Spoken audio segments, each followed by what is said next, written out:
Hey, what's going on, guys? Welcome back to another video. More Baldur's Gate 3 today, and today we're going to talk about a beginner's guide or a class overview for the Druid class. I'm sure you're probably somewhat familiar with the Druid class. The Druid is going to be the bestial, shape-shifting spellcaster in your squad. They are technically a casting class, but they don't have to be. I'm getting tired of using the term versatile, but they are. They're a very versatile class. They can do a lot of things. They can get up close and personal. They can cast spells. They can even do melee combat as well. The big boon, though, for the Druid is the fact that they can change into animals, which is really cool.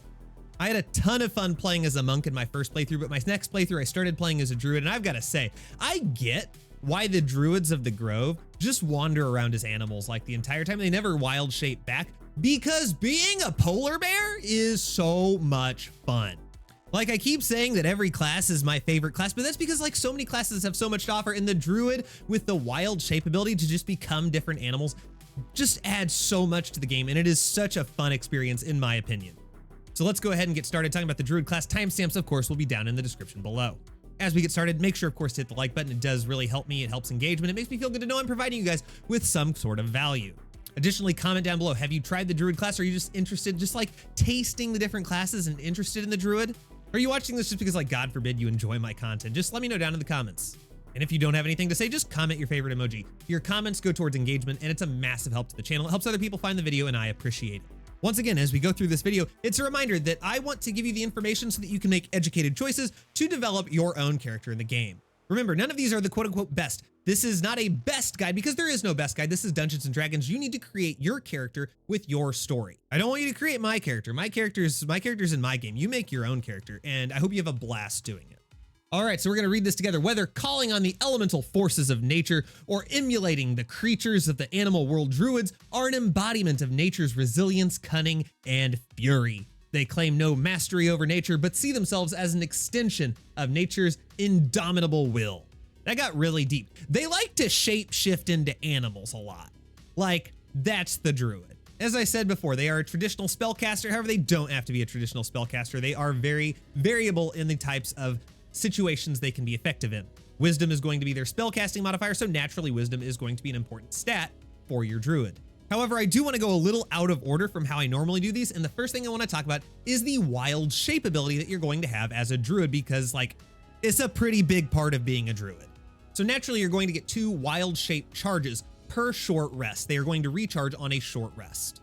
Now, wild shape is what's going to enable you to transform into your various animal friends. It's worth noting that every animal, with the exception of the Myrmidons that you get at the 10th level of the Circle of the Moon Druid, all of those only cast 1 wild shape charge. The Myrmidons, however, cost 2 charges. Now, whenever you wild shape and you turn into an animal or one of these elemental entities, some important changes are going to occur. First off, your strength, dex, and constitution ability scores are all going to change, and you are going to assume those ability scores of the animal that you are transferring into or transforming into. That means that the gauntlets of Hill Giant Strength are not going to do you a whole lot of good if you're planning on wild shaping, because your stats are not going to carry over, and the effects of the armor and anything you're wearing is not going to carry over into your wild shape form as well. You are also going to gain temporary hit points, and that is going to be based on whatever you are wild shaping into. Now, it's worth noting that those are temporary hit points. Whenever those temporary hit points go down to 0, you just come back to being your normal self. Your wild form is broken. And you don't like lose that many points from your natural self. If I had 10 hit points left, I get hit for 10 points. I come back to being normal Chad the Druid, and I have all of my hit points, assuming you know that I had full hit points whenever I wild shaped.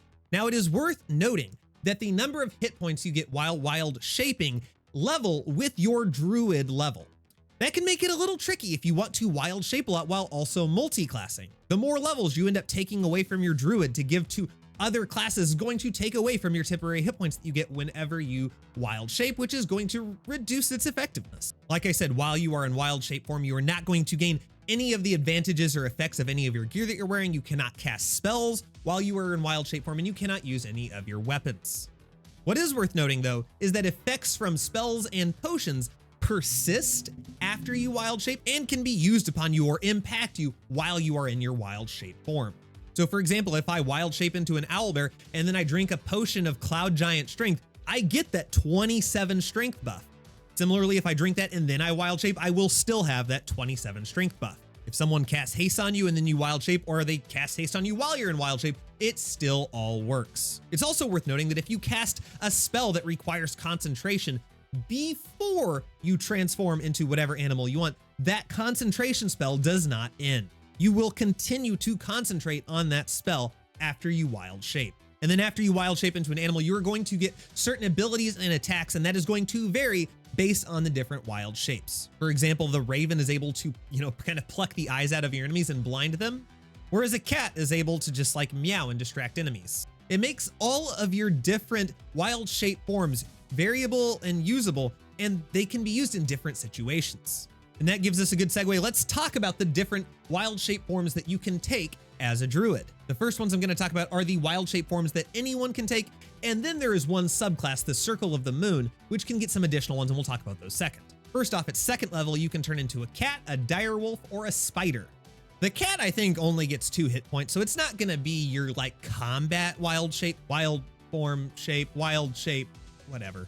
But the cat is going to be able to meow, that's its special ability, and it's going to be able to attract the attention of whoever is around it. And it has a pretty decent area of effect. The direwolf is going to be a very nice support animal. It's able to increase the movement speed of nearby allies, and it's able to use the ability Exposing Bite, which guarantees that if it lands, the next attack within 1.5 meters on an enemy is going to be a critical hit. And then the spider has the ability to potentially enweb enemies, which is going to slow them, grant advantage on attacks against them. They get disadvantage on attack rolls, and they have disadvantage on dexterity saves. You can turn into a badger, which lets you burrow underground, and then you can re-emerge, and wherever you re-emerge, you do AoE damage, and you're able to potentially knock your enemies prone. At level 4, you can wild shape into a deep Rothe. That's going to be able to charge at enemies, and it's going to be able to hit every enemy in a straight line and potentially knock them prone.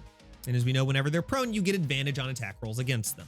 Now at 6th level, this is where it really starts to get fun. At 6th level, you can turn into an owlbear or a panther. And I just want a brief aside. Let me tell you how terrifying it is to wild shape into an owlbear and then have Gale cast Enlarge on you and you become a giant owlbear.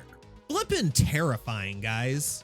Yeah, the owlbear is going to have an AoE ability that can rupture the ground and hurt people. And then it can also enrage itself, which can cause fear in nearby enemies and gives itself a +2 to strength. The panther is able to go invisible. It can knock enemies prone, and then it can deal bonus damage to prone enemies. Both of these wild shapes are really, really fun. And then finally at 10th level, you can turn into a freaking dinosaur. You can become a Dilophosaurus. I'm just sitting here now thinking about Dennis Nedry from Jurassic Park, because what you can do is you can spit acid on an enemy and reduce their armor class by 1 every turn for a max of -5 to their armor class, making them easier to hit. It's also worth noting that as the druid levels up, they will gain Wild Strike and Improved Wild Strike, which will give them 2 additional attacks while they are in wild shape form. Now those are the wild shape forms that every druid can take advantage of, but the Circle of the Moon druid gets a few extras. At 2nd level, you can become a frickin' polar bear, which is just fun. I don't know why. It's fun being polar. Sneak around as a polar bear. If you play as the druid, start sneaking and it's hilarious. And then whenever you succeed in a stealth check as a polar bear, there's truly nothing funny because like they're just missing this giant bear just like laying prone. It's just too funny. But the polar bear is a nice early game tank if you don't have one. It can even roar to goad enemies into attacking it, giving it a taunting ability. At 4th level, you can become a dire raven, and this one's gonna have pretty low hit points, so it's gonna be kind of situational, but you can pluck the eyes out, basically. You can rend vision and blind your enemy that you want to attack. At 8th level, you can become a freaking saber-toothed tiger. This guy can shred the armor of an enemy and reduce their armor class by 1, and he can just naturally recover 2 to 16 hit points at the start of his turn. And then finally, the big daddy, at 10th level, you can turn into an elemental myrmidon, and boy, can these guys deal damage. They can deal massive damage, they can teleport, they can do so many cool things, but it comes at a cost because it costs you 2 charges of wild shape. Now that we've talked about what you can wild shape into, I think that is a natural progression to start talking about the subclasses of a druid. As you level up, you're going to have 3 options of subclasses. You're going to have the Circle of Land, the Circle of the Moon, and the Circle of Spores. The Circle of the Land druid we're going to talk about first, and that's going to be more focused on your traditional casting class. They can still wild shape, but wild shape is going to require an action rather than a bonus action, which we'll talk about in a second. The Circle of the Moon druid is able to wild shape, but using a bonus action rather than a regular action. What's worth noting is that the Circle of the Land druid at levels 3, 5, 7, and 9 are going to gain an extra 2 spells for free. These are supposed to be based off of different kinds of terrain in the world or different biomes. And these honestly can get you some pretty damning spells. Additionally, the Circle of the Land Druid gets to the point where they are no longer slowed. Their movement speed is not reduced by difficult terrain, and they're going to gain immunity to disease and poison. If you're looking for a very versatile caster that can, cast like a traditional wizard or sorcerer, but also can get up close and personal and take on some extra roles with Wild Shape, then the Land of the Circle Druid might be perfect for you. Honestly though, we're gonna talk about my favorite one, which is going to be the Circle of the Moon. I've seen a lot of people on different threads on the internet, they're like, oh, the Circle of the Moon Druid is so overrated because you can min-max the other ones harder. And I don't really care, because if I'm playing as a Druid, I'm playing as a Druid because I want to Wild Shape a ton. In the Circle of the Moon Druid, that's their thing. They get to Wild Shape into more things, unique things, and that's really going to be the focus of this subclass. What's really nice is the Circle of the Moon Druid, as I mentioned just a minute ago, gets to use their Wild Shape as a bonus action rather than an action, so they can Wild Shape and then attack immediately during combat. Additionally, they're going to get to Wild Shape into all of those extra creatures that I mentioned, including the elemental Myrmidons, which should not be taken lightly. A big piece of advice though I have is that if you're going to play it as a Circle of the Moon Druid, and you do want to Wild Shape and you want to play the game primarily Wild Shape, remember, you get these back at a short rest and you only get 2 of them. You may not want your character leading the party, because it's pretty common that unless you're going into a major story situation or you're talking to one of your companions, whenever you take your Circle of the Moon Druid that is Wild Shape and you go and approach an enemy, they will just attack you rather than start dialogue. So for example, the small town where there are goblins at the very beginning of the game, if you walk up there as a Wild Shaped animal, they will just attack you. They won't give you the opportunity to talk. However, if you have someone else leading the party, then you can still talk your way out of situations, get intel, things like that. Additionally, the Circle of the Moon Druid has the ability to utilize their spell slots to restore their temporary Wild Shape hit points. And then finally, let's talk about the Circle of the Spores Druid, which is kind of the most interesting of the 3. Again, very versatile. They have a lot of different things that they can do. The biggest thing that the Circle of the Spores Druid can do is they have what's called Symbiotic Entity. They can use a Wild Shape charge to enter this state where they gain temporary hit points and a bunch of extra abilities and buffs. So while Symbiotic Entity is active, they are going to gain temporary hit points that scale with their Druid level. They're going to get Halo of Spores, which is going to deal 1d4 of necrotic damage, and I think that increases to 1d6 and 1d8 at 6th and 10th levels. And it allows you to inflict that at anyone within 10 feet of you. What's interesting about this is a reaction rather than an action or a bonus action. So you can use this at the start of your turn before you do an action or a bonus action. It's worth noting though that if you do this, this will interrupt any sort of attacks of opportunity or anything else that you might want to do. So you might not pick this if you also want to do, say, like the Sentinel feat, or just do anything where you're going to be doing attacks of opportunity. You are burning your reaction if you use this ability. I'm also just gonna throw out like my 2 cents of anecdotal experience, which take it for what it's worth. You may have completely different experiences than me, but Halo of Spores and a couple of the others are going to be Constitution saves, and I personally had a really rough time getting this ability to land, and a lot of people were always saving against it, which was really frustrating. Now, a really nice ability is while you're in the symbiotic state, you are going to gain an extra 1d6 of necrotic damage on all melee weapon attacks. This leads a lot of people to try doing a sort of melee build for the Circle of the Spores Druid. And honestly, that can be really effective, and you can do some really cool things as a melee character with a Druid. At 10th level, you're going to get Spreading Spores, and this is going to be an AoE you can deal. You can just set a cloud of spores down, and anyone that enters it or starts their turn in it is going to receive 2d8 of necrotic damage. Again, I struggled with people saving against it because it's a Constitution save, but maybe that's not the case. Maybe, again, it could just be my anecdotal experience that may not be factual. Now, a really fun thing you can do, though, as a Circle of the Spores Druid is it enables you to be a Necromancer if you want to play the Necromancer part of the team. Because at 6th level, you are going to get Fungal Infestation. That's going to allow you 4 times per long rest, you can raise a body as a fungal infested zombie. Like we're talking like the Last of Us style zombies. They're kind of cool looking. Now they're not abundantly strong, but they do have a nice buff to where if they hit someone, and they will inflict a status effect on them to where if they die, they automatically turn into another weak zombie. The weak zombie will only get 10 hit points and it will take 1 damage at the start of its turn, so it's not going to survive very long. But sometimes if you have numbers on your side, that's all you need, right? But the Circle of the Spores Druid gains access to a lot of different summoning spells and can be a really effective Necromancer summoner. I think when I last checked, you can get 4 fungal zombies. You can raise up 3 skeletons, 1 woodland spirit, and then also like you can summon another Myrmidon. So that's 9 summons you could potentially have active at one time. Again, if the numbers are on your side, sometimes they don't need to be super strong. you can do death by 1,000 cuts. So the Circle of the Spells Druid can be an effective caster, they can be an effective necromancer, they can be an effective melee combatant. There are a lot of things you can do with the Circle of the Spores. It just makes it maybe a little trickier than the other because there's so many options, it's hard to pick, what do you want to do with it? All right, next up, let's segue into talking about races that do well as a druid. Now, once again, there is no best race for a druid. You should pick whatever makes sense for your role playing. Like what race do you enjoy? Don't pick some Uggo or something that you're repulsed to look at. Like pick something that you want to be. Now, that being said, let's just talk about some races that have some nice bonuses that they can bring over to the druid class. The Wood Elf or Half Wood Elf can be nice for a druid because you gain that extra 1.5 meters of movement speed, which you can then carry over into your wild shape form. It's certainly not game breaking. Like, this is not a reason to pick Wood Elf over everything else, but it is a nice bonus should you want to play as a Wood Elf. Zariel Tiefling can be nice because you're going to get a couple of different types of smite, and if you're going for that melee focus Circle of the Spores druid, the Zariel Tiefling may play really well into that. Similarly, if you're wanting to go a melee Circle of the Spores druid, a Githyanki might play really nice. You get a lot of different weapon proficiencies, you get long jump, misty step, a lot of nice things. The Gold Dwarf is also nice because you're going to gain extra hit points, which is always great, right? You are going to get the reduced movement speed, but again, I personally don't think that's going to be a problem for the druid.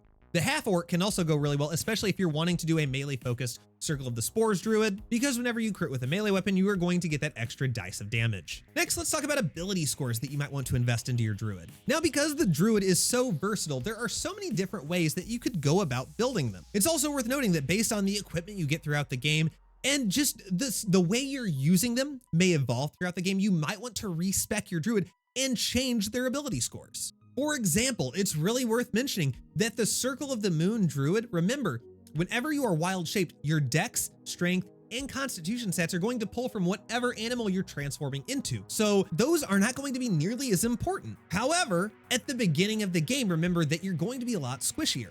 So like they may matter more at the beginning of the game and then not as much as you get stronger, like healers in your party, and you get stronger wild shape forms. If you're going to be spending all of your time as a wild shape, as an animal, as an elemental, then it might make sense to dump your strength, dexterity, and maybe even some of your constitution in favor of buffing up your intelligence, your wisdom, and your charisma, because those are going to persist after you wild shape. So as a Circle of the Moon druid, I might be running an 8 in strength and 8 in dexterity, and maybe like, I'm still probably gonna want a 16 in constitution because if I'm concentrating on a spell while I'm not wild shaped, and I also want the hit points. I'm only gonna throw a 10 into intelligence, probably a 17 into wisdom. Again, that's gonna be my spellcasting modifier, and we'll talk about cantrips in a little bit later. Wisdom is going to be nice there. And then I'll throw 14 into charisma because I've got those extra points that I didn't put into strength and dexterity. Now, conversely, if I'm playing as like a Circle of the Land druid, then your strength score probably still doesn't matter because you're not a melee combatant, but your dexterity becomes a whole lot more important because it's going to influence your armor class. So for my Circle of the Land druid, I'm probably gonna do like an 8 into strength, a 14 into dexterity, probably still a 16 into constitution. Again, because I wanna make sure that I'm not breaking concentration on my spells and I want the hit points. I'm probably gonna turn my intelligence into a dump stat and just go at 8, 17 into wisdom, and then probably like 10 into charisma. But now if I'm wanting to go into like a Circle of the Spores druid and I wanna do like a melee focused one, then I might do like 16 into strength, 10 into dexterity. Still probably like 16 into constitution. Again, I want those hit points and I want to be sure that I'm able to concentrate on spells. Intelligence, again, dump stat, probably gonna be an 8. Wisdom, I might take just a little bit back because I'm not gonna be focused quite as much on casting. So maybe that's a 14. And then I'm going to throw a 10 into charisma. Again, it's so versatile and there's so many different ways you can play. These are just suggestions on some ability scores, but you should pick whatever is going to make sense for your playstyle and for your character. Next, once again, as far as backgrounds go, again, pick whatever makes sense for your character. If you really want to lean in on them being nature focused and all those, then pick a background that kind of emphasizes that. Or if you're like me and you really like your main character, whether they should be or not, to be like the leader of the party and involved in all the charisma checks, then give them a background that's going to enable them to have some more skill in persuasion or deception. Again, pick what makes sense for your character. Not everything has to be min-maxed. Next, let's talk about some feats that you might want to pick as you level up. Again, pick whatever sounds fun to you. These are just a few that I enjoy. Warcaster can be nice, especially if you're going for like a Circle of the Land druid, because then you get advantage on your concentration checks. Savage Attacker might be nice if you're doing that like melee focused Circle of the Spores druid. Sentinel can be fun for both the Moon druid and the Spores druid. Just be careful because remember, if you're doing the Spore druid and you use your Halo of Spores, you're going to burn that reaction that you would otherwise be using as a Sentinel. I'm gonna be honest, mobile can just be pretty nice. You know, traverse the battlefield. Who doesn't love that? It's also hard to beat Alert. You get a bonus to initiative and you can't be surprised. I mean, that's pretty nice. Ability improvement is also just hard to beat. I mean, just buff your abilities. Who doesn't love that? The only one that may not be super worth getting that might intuitively sound like a good idea is Tavern Brawler. Because while it may sound intuitive, if I'm a bear, I'm not using a melee attack, I'm using unarmed attacks, but no, your attacks with your paws and stuff like that don't count as unarmed attacks, and therefore aren't going to add your strength modifier twice on your attacks. So if it does sound intuitive, unfortunately Tavern Brawler doesn't work that way, and you're not going to see that payout whenever you're wild shaped. If you're trying to do something like kind of fun, like a Circle of Spores Druid and a Monk where you're doing that, then maybe Tavern Brawler, but probably not if you're doing like the Circle of the Moon Druid or something where you're wanting to wild shape and then thinking you're gonna get a bunch of extra damage out of Tavern Brawler. Maybe don't do that. Now I know from looking at the analytics, this was not the most popular section of my Warlock class. I think there's a little bit of value, so I'm going to be brief when we talk about some of the notable spells of being a Druid. First, talking about Cantrip Shillelagh is going to be nice. Early game, probably not as effective late game, but that's going to enable you to use your Wisdom modifier for your attack rolls with your club, and then additionally, it's going to increase the amount of damage that you can do with your club or your staff. Thorn Whip can be a pretty nice cantrip, and then also Guidance. If you don't have anyone in your party that is using Guidance or that has it, like if you're not bringing Shadowheart around with you, Guidance can be very, very good. At first level, Thunder Wave is always fun. Push people back, deal thunder damage, it's great. Goodberry is a fun little healing spell. Let you heal 4 to 16 damage. That's pretty nice. Speak with animals. I mean, you're a druid. It seems like it would make sense to get speak with animals. You don't have to, but it's nice. And then also Fog Cloud, manipulating the battlefield so that your enemies can't see, can be a very effective tactic. At second level, Barkskin can be effective because you increase the armor class to 16 of an ally. Hold Person, we've talked about Hold Person a lot. It's one of my favorites. Moonbeam is nice for some damage for your level 2 spell slots. And then Spike Growth is also effective because that's going to have their movement speed, and whoever walks in is going to take 2 to 8 piercing damage for every 1.5 meters that they walk. For level 3 spell slots, I really like Call Lightning because it's kind of like Witch Bolt, and it enables you, as long as you're concentrating on it, to keep calling down lightning without expending another spell slot. And then Plant Growth can be nice to really shut down the movement on your enemies because it's going to quarter their movement speed while they're in the area of effect. At 4th level, Conjure Minor Elemental or Conjure Woodland Beings is very nice, especially remember if you're wanting to go into like that Necromancy and Summoner class. Ice Storm is great for just dealing a nice amount of damage. Polymorph, I mean, again, turning someone into a sheep is funny. Who doesn't want that? And then Stone Skin can be very effective if you're dealing with a lot of enemies that are dealing piercing damage or slashing damage or bludgeoning damage. For level 5 spells, Conjure Elemental is really nice if you want to be that Summoner class. Insect Plague is really fun. And then Mass Cure Wounds is also very, very effective if you want to heal your party. And then finally at 6th level, it's really hard to go wrong. Like all of these spells that I'm looking at can be very, very effective. Like I honestly don't know that I want to pick any of them to say are my favorites because they're all very effective. So read them all. I don't truly think you can go wrong with really any of them. Next, let's talk about some useful items that you might want to pick up along the way in your journeys that might really help out your druid. In Act 3, you have the Shapeshifter's Hat, which is going to grant you an extra wild shape charge. You can purchase that from the special stock at Devil's Fee. Also in Act 3, this isn't particular to druids, but it's just a nice cloak, which is the Cloak of Displacement. What's going to happen is every time you take a turn, the cloak activates, and it's going to inflict disadvantage on all attack rolls coming at you until you take damage. That you can get in Act 3, and you can buy it from Intharl Danthal. Oh my god. That you can get in Act 3, and you can purchase from Intharl Danthalon.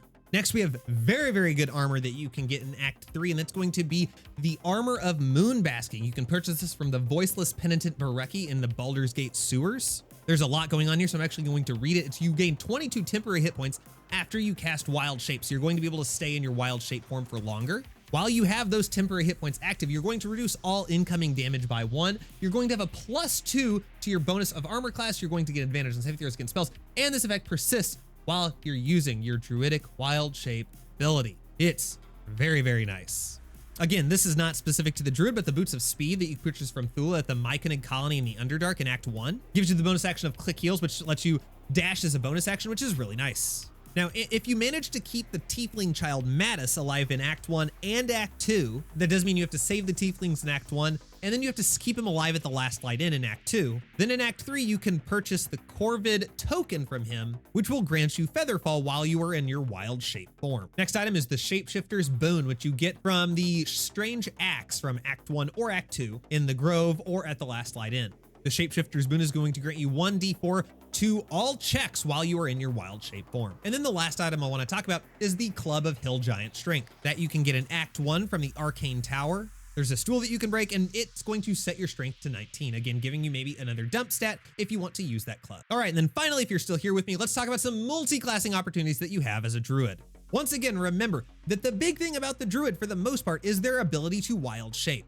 And remember that your wild shape hit points are going to scale with your druid level. So as you are going to pick other classes and you start to multi-class, just remember the fewer druid levels you have, the less effective your wild shape is going to be. The first one I want to talk about is a druid and a barbarian berserker. This is going to enable you to cast rage or frenzy, but you have to do it before you wild shape. If you do it before you wild shape, then it will transfer over into your wild shape form. Just remember that if you choose to do this with a Circle of the Moon druid, rage or frenzy is a bonus action, and so is wild shape. So you're gonna have to wait a turn before you can wild shape. So this may be more advantageous if you want to go like Circle of the Spores, or if you want to go Circle of the Land. You can still do it as Circle of the Moon and it will still be effective. You just can't do them both at the same thing unless you have something that gives you an extra bonus action, or you dip into the Thief. But then again, if you go into the Thief and get your extra bonus action, that's even less that you get to do as a druid.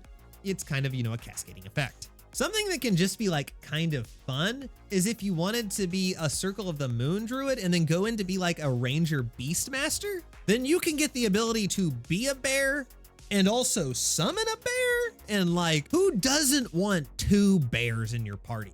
Then bring like Halcyon with you or someone and have all of the bears, have an all bear party. Like, come on, who's not gonna be terrified by that party? Now, the next one you can do is kind of more defensive focus, and that's be your druid that you can go into either a draconic sorcerer, or in my opinion, maybe a little bit better, is a monk. If you go for the draconic sorcerer, you're going to get those scales, which are going to increase your armor class, and that's going to persist over into your wild shape form, or not persist, but it's going to buff your wild shape form.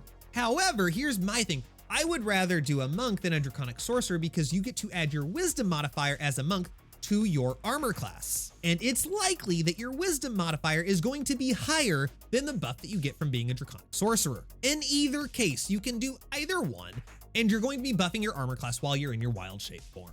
And then finally, an idea might be if you're wanting to do that Circle of the Spores druid and you want to make sure that you can really put all of your stats into like strength and you still have your wisdom and stuff like that, you could go into like just a level 1 cleric and get that heavy armor proficiency. And then you don't have to worry about having dexterity for your armor class. You can just worry about having some heavy armor. You also get bless, and then you can just wreck your opponents with melee damage. And if you have any multi-classing things that you have seen work really, really well, or you disagree with any of mine, I am not the master of min-maxing and of theory crafting all the multi-class things. These are some things that I thought of that sound really fun, but again, let me know in the comments if you've experienced any super cool multi-classing opportunities as a druid. You may give me something really cool to try as well, which I'm always down for. All right, guys, that's gonna do it. Hopefully you learned something about the druid, and hopefully you are excited and you're ready to start your next playthrough as a druid. Did you find this helpful? Are you about to try a druid? Let me know down in the comments. If you don't have anything to say about the druid or about Baldur's Gate, or you don't want to, just comment your favorite emoji. Again, your comments go towards engagement. They help other people find the video, and I really appreciate it. You've made it this far in the video, so it's also worth noting you probably liked the video. So go ahead and hit the like button. It's free, and it really helps me out. It goes towards engagement. Hit the subscribe button and the notification bell so you get notifications from new videos like this, and we will see you guys in a later video. Have fun in Baldur's Gate.